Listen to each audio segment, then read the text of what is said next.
Principles of Accounting 2, Chapter 3.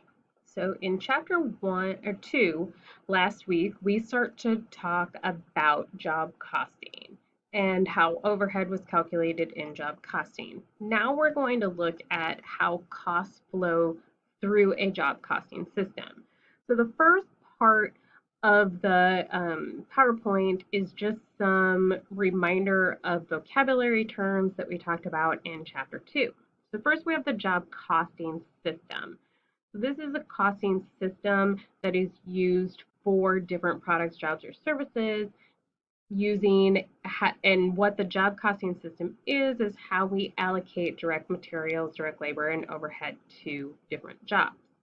Absorption costing is a method of costing that includes all manufacturing costs in the cost of a product. So with absorption costing, we make sure that we don't include any period costs in the cost of our product. We have our allocation base. This is direct labor hours or machine hours that we use to assign cost to cost objects. We can also use different things as allocation base, as we'll find out in different chapters. Our predetermined overhead rate, which is a rate that we use for allocating overhead. We can have a single rate or have multiple rates. So this is the total estimated manufacturing overhead cost divided by the total estimated amount of our allocation base, whatever our allocation base is. And then our overhead application. So that's the process of assigning overhead to jobs using our predetermined rate or multiple predetermined rates. And then the costing, normal costing is a costing system in which overhead costs are applied by multiplying a predetermined overhead rate by the actual amount of the allocation base. So we hear this and we're like, what are we doing here? Are we doing job costing? Are we doing normal costing? Are we doing absorption costing? All three at the same time. And technically, they're just all three part of the same costing system. So we also have process costing, which we talked about last week. And process costing is the other main costing system. So process costing and job costing are the two main costing systems. Within both of those systems, we use absorption costing and normal costing.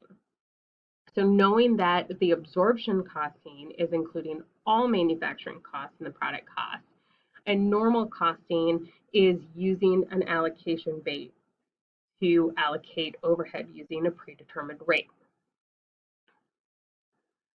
So when we're talking about the flow through a job costing system, in this chapter, we're going to get into the journal entries that record how costs flow through a system.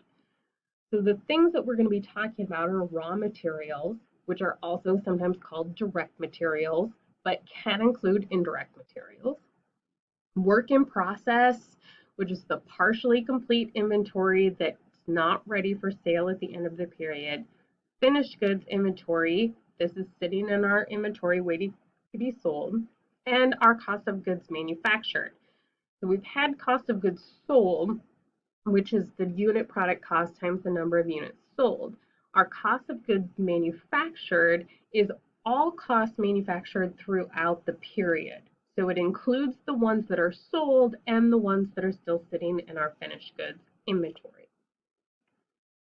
So when we look at this example, we have our three product costs: materials, labor, and overhead. Those end up on our balance sheet in inventory, and they move. So our materials inventory starts as materials inventory, but then once we start to make something with it, it moves from the materials inventory into work in process inventory.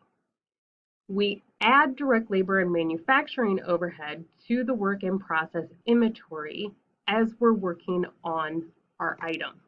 And once an item is finished, we transfer the full product cost of that item from work in process inventory to finished goods inventory. It then ends up on our income statement when it's sold as cost of goods sold. So we're going to have this example where we look at those flows of costs. So we have two jobs that we're working on within this system. We make gold and silver medallions. And we had two jobs during the month of April, job A and job B. Job A is making 1,000 gold medallions. It was started during March and completed in April. So we are only looking at April, but we had previous costs that were sitting in work in process inventory as of March 31st. So as of March 31st, it already had $30,000 in work in process costs. Job B is an order for 10,000 silver medallions and was started in April but was not finished during the month. So what does that look like in terms of journal entries or how it flows through our T account? So first we buy materials. Those come in as a debit. So we would debit materials and credit accounts payable or cash, however we paid for those materials. When those materials are moved into production, the direct materials are recorded with a debit to work in process and a credit to our materials account. And the indirect materials are a debit to manufacturing overhead and a credit to the materials account. So we have on April 1st, we had $7,000 in raw materials on hand. We purchased $60,000 in additional raw materials on account. Debit raw materials, credit accounts payable for $60,000. When you start doing these, they'll come back from Principles of Accounting 1. This is the main chapter that we have journal entries in. Next, we're going to requisition materials to a job. So during April, we requisition materials to this job. We pull 52,000 in materials. 50,000 are direct and 2,000 are indirect. So remember that the direct materials go into work in process and the indirect materials go into manufacturing overhead. So we're going to debit work in process and manufacturing overhead and credit our materials account. Next, we have labor. So during the period as we work on this process, direct labor is going to be recorded in our work in process account, and indirect labor is going to be added to the overhead account. So we have employee time cards. We have hourly summaries of each employee's activities throughout the day. We end up at the end of the month with $60,000 in direct labor and $15,000 for indirect labor. So when we look at this entry, we're going to add the direct labor to work in process, the indirect labor to overhead, and the credit to our salaries and wages payable. So then you remember when wages get paid, we would pay cash out. During the month, we also have other overhead expenses that are not indirect materials or indirect labor. So remember that these other overhead expenses are our depreciation expenses, rent expense, insurance expense, anything that is part of our production process that goes into the manufacturing overhead account.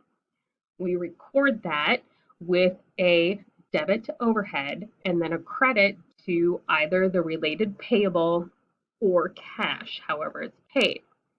So in this example, we have utilities, rent, and miscellaneous accounts. So all of those 40,000 get recorded into manufacturing overhead. We can do 3 separate entries, but they would all be the same. We would have 21,000 debited to overhead and credited to accounts payable. As you can see here, it could also be cash depending on if it's paid on account or with cash at the time. Next, we apply overhead. So the actual overhead is the recording of actual cost as we get bills in or as materials and labor are assigned to jobs. The overhead applied is the amount that we apply or allocate, they mean the same thing, using that predetermined overhead rate that we looked at in Chapter 2. So we also talked about in Chapter 2 that if the account doesn't match, so we have under-applied overhead or over-applied overhead, we need a year-end or end-of-period adjustment whenever we close our books out. So now we apply our manufacturing overhead. So this corporation that we've been looking at has a predetermined overhead rate of $6 per machine hour. During April, 10,000 machine hours were assigned to job A and 5,000 machine hours were assigned to job B for a total of 15,000 machine hours. Our overhead costs then are $6 per machine hour times 15,000 machine hours for a total of $90,000. We record the debit in work in process and a credit to our manufacturing overhead. Non-manufacturing costs do not get assigned to individual jobs. So this is part of that absorption costing vocabulary that we talked about earlier. So this absorption costing is a costing rule required under US GAAP that says only manufacturing costs can be included in product costs. And any non-manufacturing costs are recorded as expenses in the period which they occurred. So this is when we go back to Chapter 1 terminology with the difference between product cost and period cost. So that's under the theory of absorption costing. So we record these non-manufacturing costs. All of these journal entries should be familiar to you from Principles of Accounting 1. So you see the depreciation is on office equipment. If that depreciation was on manufacturing equipment, it would have been recorded into manufacturing overhead. Once we've finished a job, so we have our 3 product costs, direct material, direct labor, and overhead that have been accumulated in our work in process sheet. Now that job is finished. So we transfer that total cost of the manufactured item or job into our finished goods account. So we finished job A. We transfer the cost of job A from work in process to finished goods. Job B isn't finished, so job B is still sitting in our work in process inventory at the end of April and would just appear on our work in process inventory account in our April financial statement. Once we sell the good, it gets transferred for finished goods to cost of goods sold. So then we have our account. Remember, this is that double entry from Principles of Accounting 1, where we record the sale with the accounts receivable or cash and sales revenue. And then we have the second journal entry, which records the cost of goods sold against our inventory.